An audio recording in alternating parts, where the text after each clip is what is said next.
शुभ सकाळ, नमस्कार. मी अमृता क्षीरसागर माझ्या ब्लॉगमध्ये तुम्हा सर्वांचं स्वागत करते. तर ना वानेर आलो होतं इथं बरं का. तर एकच कसं काय आलं होतं काय माहिती.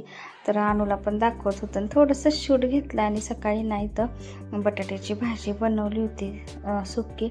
तर ना मिश्रण राहिलं होतं तर त्याचं ना डोसे केले आणि बटाट्याच्या भाजी बरोबर खाल्ले होते. जास्त काय स्वयंपाक मग करत म्हणजे बसलोच नाही. पीठ शिल्लक राहिल्यामुळं फ्रीजमध्ये ठेवलेलं होतं. आणि अनु आजारी असल्यामुळं मला तर काहीच करता आलं नाही. खूप अनु आजारी म्हणजे तिला जुलाबाने उलट्याच ना काय खाईना काय नाही. ती पाणी जरी पिलं तरी उलट्या व्हायला लागल्या. त्या तणूनच भाजी बनवली. तर बटाटे तेवढं शिजवले बरं का मी आणि तणूनं भाजी केली. तर मिरची वगैरे कांदा जिरे मोहरी असं टाकून तर तिला दवाखान्यात अनुला नेऊन आणलं होतं. पण अजून इतकं काय फारसं ना म्हणजे कमी आलं नाही. 2-3 दिवसात येईल कमी डॉक्टर म्हणले होते.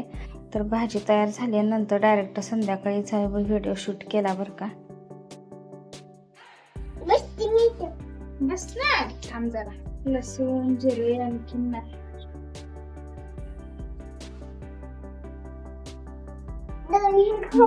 थोडं तिखट टाकलंय म्हणलं आणखीन आहे ना. आणि शिजवताना डाळ आणि ना शेंगदाणे टाकले होते. तर छान असं गरगटण आपला पालकाचं होतंय भाताबरोबर खायला. आणि मीठ टाकायचं राहिलंय. तर अनु पण आजारी नाही तर म्हणलं खाईल थोडं. तर ती काहीच खाईना झाल्या खरं तर तिला नारळ पाणी थोडस ती पण तिला पिलं नाही सगळं. तर भात इकडं लावलाय ती काय सकाळपासून खाईना. थोडं खाल्ली तसं तिला उलट्याच झाल्या त्या. त्यामुळं काय आता म्हणलं बाई अगदी थोडं नारळ पाणी. आणि आता उठले तिला उठवलं आता झोपून उठली ती. तर इथं संध्याकाळी चाललं होतं ना पालकाची भाजी करायसाठी तयारी करून घेत होते मी. तर पालक स्वच्छ निवडून धुवून चिरून घेतला होता. तर रविवार असल्यामुळे ना पालकाची पेंडी आणल्या होत्या 2. तर ताजं केलं ना म्हणजे बरं पडते. नंतर ना कुजून जाते किंवा असं खराब होतं परत सुकल्यासारखं पण होते. मग म्हटलं भजी करावं. 2 पेंड्या आणल्या होत्या. एकाचा गरगट्टा केला आणि तर आई ना अनुला चारत होती जेवण. तर तिला भूक लागली होती म्हणून ती चारत होती. आणि त्यानंतर इथं पीठ भिजवायला घेतलं. तर बेसन पीठ तिखट मीठ आणि सोडा आणि हे टाकला ओवा थोडासा. तर असं सगळं टाकून ना चांगलं त्याला मिक्स करून घेऊन थोडंसंच पाणी घालून अगदी घट्ट असं त्याचं मिक्सर करून घेतलं. आणि बघा ओवा पण घातला थोडासा आणि नंतर चांगलं मिक्स करून तयार केलं बॅटर. आणि नंतर मग भजी केली तर मस्त असे झाले होते. आणि मिरच्या पण तळल्या होत्या त्याच्याबरोबर. आणि भजी ना थोडेसे कुरकुरीत होण्यासाठी ना तांदळाचं पीठ टाकलं होतं मी 1 चमचा. तर ते सांगायचं राहिलं मग अशी. आणि इथं बघा पहिला घाणा आपला सोडला होता. आणि इथं मिरच्या ज्या आहेत ना त्या अशा चिरून ठेवल्या होत्या इथं मी. आणि इथं पीठ पण आपलं ठेवलं होतं आणि पहिल्यांदाच टाकलं होती भजी. तर मस्त अशी सोनेरी होईपर्यंत ना चांगले भाजून घेतलेत म्हणजे तळून घेतले. आणि मस्त असे झाले होते भजी. गरम गरम ना खूप छान लागतात. तर अनुला काय दम निघत नव्हता. तर सारखं देव झालं का म्हणून सारखी येत होती. तर म्हणलं थांब जरा व्हावं लागले गरम आहे. तर सारखीच ये लागली होती. परत बघा वर चढून उभा राहिली बघाय म्हणली मला बघायचं. मग म्हणजे तो बघायला ती उभा राहिली होती. आणि ते दुसऱ्यांदा टाकलं होतं.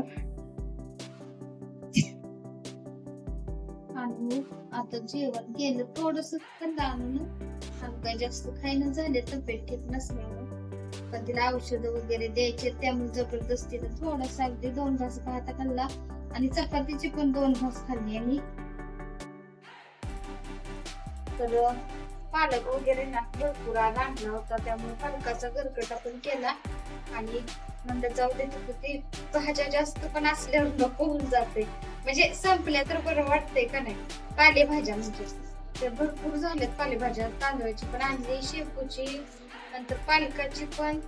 मग म्हटलं पालकाच्या पण मोठ्या मोठ्या 2 पेंड्या होत्या. म्हटलं आता एकाचा गरगटा केला आणि एकाचं म्हटलं भजी करून टाकूया.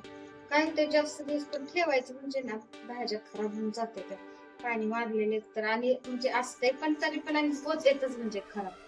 त्यामुळे भजी पण केलं खरं तर आणू खाईल म्हणून नको होतं पण केलं. आणि आणून येतच खाल्ला खरं खाल्लाच नाही तिला. म्हणजे ताप आणि आजारपणामुळे झाले काय खाऊच वाटत. आज तर इतक्या उलट्या तिला झाल्या पण आज माझं असं हेच झालं होतं, मलाच हे झाल्यासारखं झालं. ते आजारी पडले खरं आपल्यालाच पेकळ्यासारखं घरातलं असं होतं. त्यात लहान मुलं जर आजारी असली मग तर काय विचारू शकता. तिला जुलाब आणि उलट्या औषधं पण चालू आहेत, ते पण चालू आहे, काय खाईना. आणि तिला ना नारळ पाणी पण द्या म्हणून सांगितलं होतं. तर ते ऑरेंजचं पाणी द्या म्हणून सांगितलंय, ते काय पियचीच नाही ते. म्हणून नारळ पाणी तेवढं आपलं जरा जरा पियायला लागले. तर आता ना तसं जर औषधं पाजून झाली तिची, तर सलग पाजता येत नाही. 10-15 मिनिटाच्या अंतराने औषधं पाजायला लागतात आणि 3 तर औषधं कंपल्सरी असतातच. पण ही जी आता 4 आहेत तशी, एक आहे ते फक्त दुपारच आहे. तर औषधं पाजली आणि आता जरा तिला आपलं काहीतरी खुश करायसाठी नेलपंट लावायचं चालेल. फक्त पायाला लावायचं, हाताला लावायचं नाही. तर आता ही दोघी लावायला लागलेत नका.